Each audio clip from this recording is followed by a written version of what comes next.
Ahmad, kedua guru dalam tarikat. Abu Yazid Ahmad dermawan juga terhormat.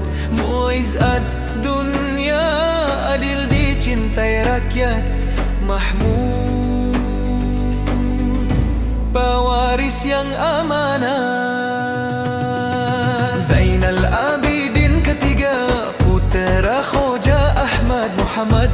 Syah kedua, penyantun lagi syahid.